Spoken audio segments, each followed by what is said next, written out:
What's up, guys? So, in case you missed it, last night we got a ton of new information and new gameplay for the upcoming Guilty Gear game coming out next year. So I'm linking the full video below if you just want to see the unedited, almost like hour of gameplay that we got. You can check that out, but what we're going to be doing in this video is I'm going to be covering sort of my initial impressions just based on what we saw. I'm going to be going through some of the specific changes that people have found based on what was said by the developers and discussing whether I think they're sort of good or bad changes. And then in the end, we'll just talk about sort of what I think about the game and sort of the discussions that are taking place online regarding the game. A lot of these changes are really controversial, and I want to weigh in with what I think. But let's just start off. I'll talk about kind of what my initial impressions were. First of all, I mean, this game looks absolutely incredible. Visually, I think this might be like the best looking fighting game ever. It's unbelievable how smooth the animation is. The art style is still fantastic. Like, it absolutely blows me away. Really, the only complaint I have about the graphics is the characters can kind of blend into the background a little bit on some stages. I've seen people who are colorblind on Twitter saying that for them especially, it's really hard to see the characters on some stages. They could make them stand out a little bit more, but other than that, I think the graphics are unbelievable. On the other hand, though, the UI is a little bit dire. I mean, I'm sure this is all temporary, but like the tension gauge is very placeholder looking. The way the character portraits move with the life bars, like what is that about? And the character select screen's not great either, but I'm sure that this will all get changed eventually. Hopefully they will throw out this UI. But, you know, overall, I think we're looking for a pretty good visual package here, assuming that they fix the UI. Another thing I really like is what they've done with the move list. So if you check out the move list in the game now, it'll have little demos actually showing you what the move looks like, which I think is really cool. And it even gives you some tips for like what to use the move for. So it'll say like, oh, this is a good anti-air, or you can combo off this if it hits. So that's really cool. Something I really wanted to like was this little post-match sort of analysis screen. It shows you some stats, like what aspects of the fight you did well at, and then it gives you a little commendation of like, oh, you landed a lot of throws this time, good job, or like, good job blocking. So I think that that is a cool idea. I kind of am hoping that they'll make it a little bit more in-depth, because right now I just feel like that info chart doesn't really communicate very much information. And the little commendations, they seem like maybe very hastily translated from Japanese, so it's kind of hard to tell what exactly they're congratulating you for in some circumstances. But I think it's a good idea. I think fighting games could stand to learn from some other genres where you have sub-goals in the match that aren't just winning or losing. Like, even if you lose the round, you can still feel good because you accomplished something. You did something better than you have before. So you can take those little victories so it's not just a binary win or loss scenario. So anyway, I thought that was cool. And that's it for sort of my overall, like, just impressions. Now I'm going to start going through some of the specific changes that people have sort of gathered from this or heard discussed by the developers. So these have been translated by Greater Fernman on Twitter. I'm linking his document that he put all these changes in down in the description, so thank him for that if you don't mind. And some of these changes, for example, we've got throws. Throws are hugely changed. Previously in Guilty Gear, throws have instant one-frame startup. That is no longer the case, and the input for throws is changed. It is now done by holding forward or backward and pressing the dust button. And what's really interesting about this is now throws have a whiff animation. I think for simplifying the game for beginners, this does make a bit of sense. Like, it's a lot more intuitive to just have throw be a move that you can do whether it hits or whether it whiffs, as opposed to sort of the option select nature of if you're close enough, a throw comes out. If you're not close enough, a different normal comes out. So I think it does make sense. This does weaken throws overall, since now they're going to be much easier to bait, and you can no longer use them to get out of meaties on Wake Up. So we'll have to see how this ends up working in matches. But I'm not really positive or negative on this change. I think we're just going to have to wait and see how it works. But it's definitely different from how Guilty Gear worked before. So I think that's why some people are kind of alarmed by this change. There's also changes to the combo system. You can no longer chain from weak normals like punch and kick into the stronger slash normals. So it seems like this is to limit combo options like off of light attacks. You can no longer hit confirm into big damage off of kicks and punches, which is a really big change. Like, it's going to make hit confirming less sort of accessible. You're not going to be able to just do, crouching kick into slash, heavy slash, Roman cancel, whatever. You're going to have to either start your normals with a heavier slash or just resign yourself to not getting too much of damage off of these lighter attacks. So this is like another really big change that I think we're going to have to wait and see exactly how it works. But it's definitely going to change things a lot. I think it's just going to reduce the amount of combos that you're going to land in general. I think it sounds like there's going to be a lot more sort of stray hits or just small 2 or 3 hit combos instead of longer ones. Combos are shorter in general according to the developers, and they claim that hard combos are not necessary. So part of this, I think, is that damage does seem to be increased across the board. So now you're no longer going to be doing like 10 hit combos off of light hit confirms, but instead you're just going to be doing like 2 or 3 hits, and the individual hits are going to do a lot. Especially if you're in like a punish situation, you block a dragon punch and punish with like slash into heavy slash into a special. That seems to do a ton of damage in this game, a lot more than it did before. So less combos, more of a focus on individual hits and neutral, I guess.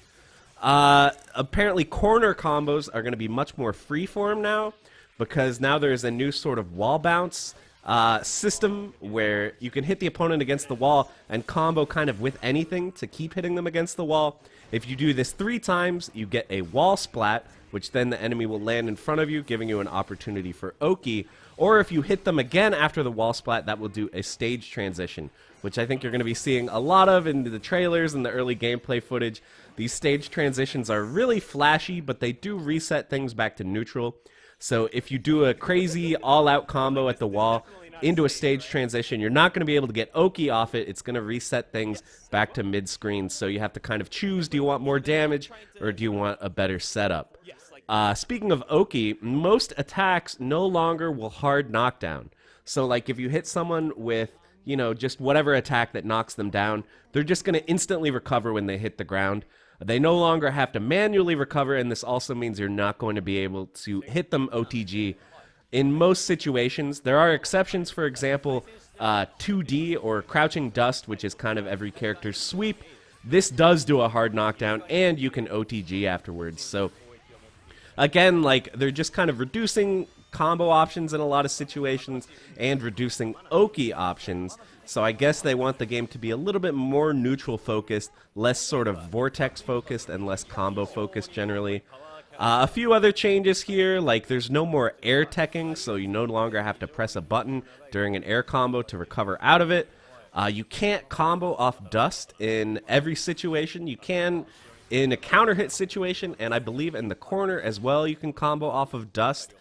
But in exchange for this, dust itself is more damaging, so even if you just land a raw dust, you're going to get a little more damage than you did before, even if you can't combo off it. In case you're unfamiliar with Guilty Gear, dust is just a button that if you do it in neutral, it gives you an overhead. So kind of like 6M in Dragon Ball FighterZ, dust is kind of the equivalent of that. Previously, you could get a full combo off it, but now you only can in certain situations.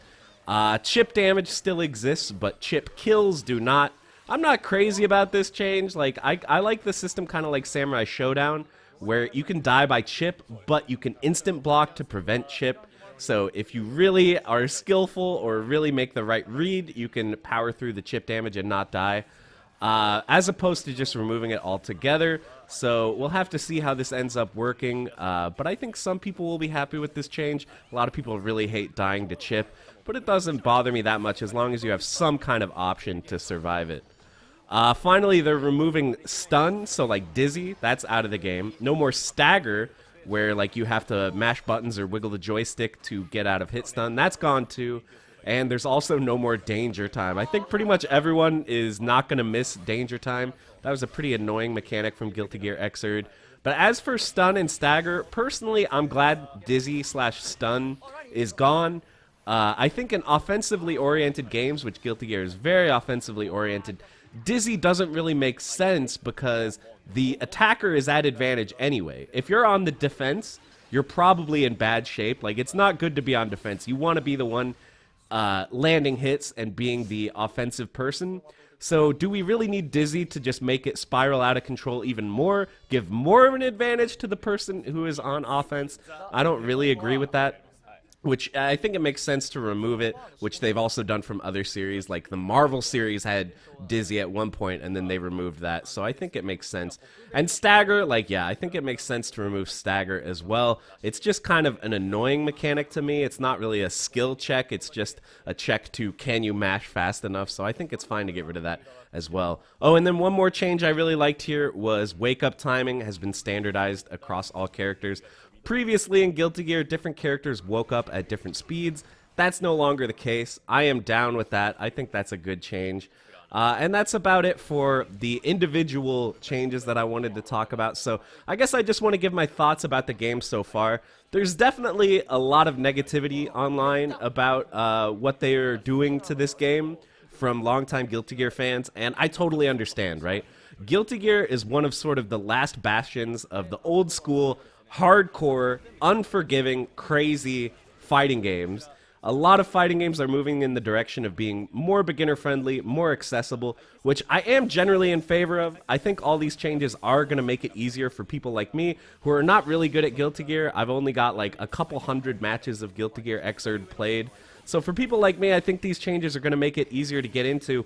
But for hardcore people where Guilty Gear is like the last place where they can go and get this old school, unforgiving gameplay, I understand why they're upset. I think it makes sense. And like, the thing is, Arc System Works, they already have Dragon Ball FighterZ, which is a pretty beginner-friendly game. They have Grand Blue Fantasy Versus coming out, which is aiming to be beginner-friendly as well.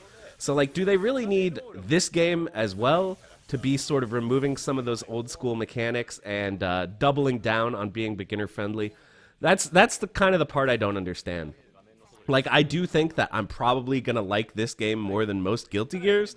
They're removing a lot of this stuff that is punishing for people who don't have a lot of experience. They're making it more accessible. So I think in the end, these changes are going to be good for me and for people like me. But there are already a lot of games that are trying to do that. And there aren't a lot of games that are doing what Guilty Gear Xrd does, which is like completely embrace the history of the series, not really take out anything that makes Guilty Gear exciting and unique.